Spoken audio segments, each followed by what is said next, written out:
സ്ത്രീധനത്തെ ചൊല്ലിയുള്ള പീഡനങ്ങളും സ്ത്രീകൾക്കെതിരായ അതിക്രമങ്ങളും കേരളത്തിൽ ചർച്ചയാകുന്നതിനിടയിൽ മന്ത്രി മുഹമ്മദ് റിയാസിനെതിരെ മുൻ ഭാര്യ നൽകിയ ഗാർഹിക പീഡന പരാതി വീണ്ടും തലപൊക്കുകയാണ്. സോഷ്യൽ മീഡിയ ചർച്ചകളിൽ സജീവമാകുന്നത് 2015 ഈ കേസാണ്. പൊതുമരാമത്ത് ടൂറിസം വകുപ്പ് മന്ത്രിയും ഡിവൈഎഫ്ഐ ദേശീയ അധ്യക്ഷനുമായ PM മുഹമ്മദ് റിയാസിനെതിരെ ഗാർഹിക പീഡനത്തിനായിരുന്നു മുൻ ഭാര്യ ഡോക്ടർ സമീഹ സൈതലവി പരാതി നൽകിയത്. എന്നാൽ ആ പരാതിയിൽ റിയാസിനെതിരെ യാതൊരു നടപടിയും ഉണ്ടായിട്ടില്ല എന്ന് മാത്രമല്ല, മുഖ്യമന്ത്രിയുടെ കോടീശ്വരിയായ മകളെ തന്നെ കല്യാണം കഴിച്ച് മന്ത്രിപദം തന്നെ സ്ത്രീധനമായി വാങ്ങുകയും ചെയ്തു. എന്നാൽ ഇവിടെ രാഹുൽ മാങ്കൂട്ടത്തിനെതിരെ പോലീസ് കേസെടുക്കുന്നതിന് മുൻപ് തന്നെ കോൺഗ്രസ് പാർട്ടി അയാളെ സസ്പെൻഡ് ചെയ്തിരുന്നു. പോലീസ് കേസെടുത്തപ്പോൾ പാർട്ടിയിൽ നിന്ന് തന്നെ പുറത്താക്കി. കോൺഗ്രസ് എന്നും സ്ത്രീപക്ഷത്താണ് എന്നും സ്ത്രീകൾക്ക് നീതി ലഭിക്കണമെന്നും ഈ സമൂഹത്തിനോട് കോൺഗ്രസിന്റെ നിലപാട് ഉറക്കെ വിളിച്ചു പറഞ്ഞതാണ് ഈ പ്രവൃത്തിയിലൂടെ.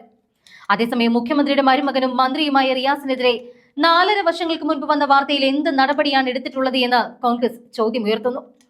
MLA മുകേഷിനെ അറസ്റ്റ് ചെയ്ത് വിട്ടയച്ചതും സ്വാതന്ത്ര്യ സമരത്തിൽ പങ്കെടുത്തതിനല്ല എന്ന് എല്ലാവർക്കും അറിയാം. സിനിമാ മേഖലയിലുള്ളത് തീവ്രത കുറഞ്ഞ പീഡനമാണ് എന്ന് പറഞ്ഞത് അടുത്തിടെ ഒരു കമ്മ്യൂണിസ്റ്റ് മഹിളാ നേതാവാണ്. തീവ്രത അളക്കുന്ന പാർട്ടി കോടതി ഉണ്ട് എന്ന് പറഞ്ഞതും ഇതേ പാർട്ടിയിലുള്ളവർ തന്നെ. പറഞ്ഞു വന്നത്, ഒരു മെയിൽ അയക്കുമ്പോഴേക്കും പ്രതിയെ അറസ്റ്റ് ചെയ്ത് അകത്തിടുമെന്ന് ഊറ്റം കൊള്ളുന്ന പുതിയ കാലത്തെ സ്ത്രീപക്ഷവാദികളുടെ കഴിഞ്ഞ കാലം ഒന്ന് ഓർമ്മിപ്പിച്ചാൽ അങ്ങ് ക്ലിഫ് ഹൗസിനുള്ളിൽ തകർത്ത് വാഴുന്ന മിസ്റ്റർ മരുമകനടക്കം ഉത്തരം പറയേണ്ടി വരുമെന്ന് തന്നെയാണ്. ഭർത്താവിൽ നിന്നും ഗാർഹിക പീഡനമുള്ളതായും മക്കളുടെ ചിലവിൽ ഉൾപ്പെടെയുള്ള കാര്യങ്ങൾ നടത്തുന്നില്ല എന്നും ചൂണ്ടിക്കാട്ടിക്കൊണ്ടാണ് റിയാസിന്റെ മുൻ ഭാര്യ അന്ന് പരാതി നൽകിയത്. തന്നെ ഭീഷണിപ്പെടുത്തിയിരുന്നതായും മർദ്ദിക്കുന്നതായും ആ പരാതിയിൽ അവർ പറയുന്നുണ്ട്. റിയാസിനെതിരെ ഗുരുതരമായ ആരോപണങ്ങൾ തന്നെയാണ് SFI മുൻ സംസ്ഥാന കമ്മിറ്റി അംഗം കൂടിയായിരുന്ന ഡോക്ടർ സമീഹ സൈതലവി ഉന്നയിച്ചത്. 2004 മുതലാണ് കാര്യമായ പീഡനം ആരംഭിച്ചത് എന്നാണ് പരാതിയിൽ ചൂണ്ടിക്കാണിച്ചിരിക്കുന്നത്. ഇടയ്ക്കിടെ ചുമരിൽ ചാരി നിർത്തി മർദ്ദിക്കും, മർദ്ദനമേറ്റ് മൂത്ര തടസ്സം വരെ ഉണ്ടായി എന്നും പരാതിയിൽ പറയുന്നു. കൂടാതെ സ്വർണം മുഴുവൻ കൈക്കലാക്കി. 50 രൂപ നൽകിയാൽ പാളയത്ത് വേറെ പെണ്ണുങ്ങളെ കിട്ടുമെന്ന് വരെ പറഞ്ഞ് ആക്ഷേപിച്ചുവെന്നും പരാതിയിൽ അവർ പറയുന്നുണ്ട്.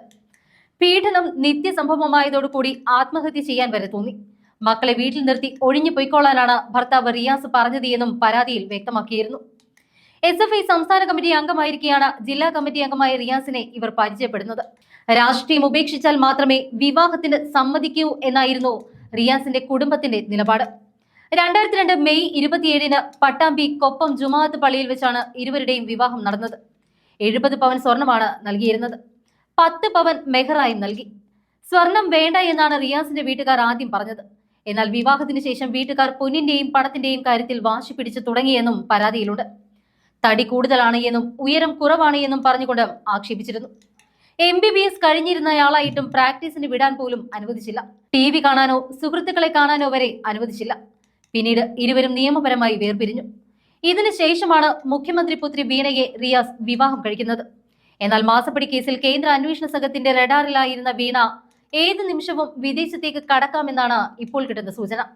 എന്തായാലും ലാവ്ലിൻ കുംഭകോണം മുതൽ മാസപ്പടി വരെ എണ്ണിയാൽ ഒടുങ്ങാത്ത അഴിമതി കേസുകൾ സ്വന്തമായുള്ള ഒരു തിരുട്ടു കുടുംബത്തിന്റെ മരുമകനാണ് മുഹമ്മദ് റിയാസ് എന്നതിൽ അഭിമാനിക്കാം.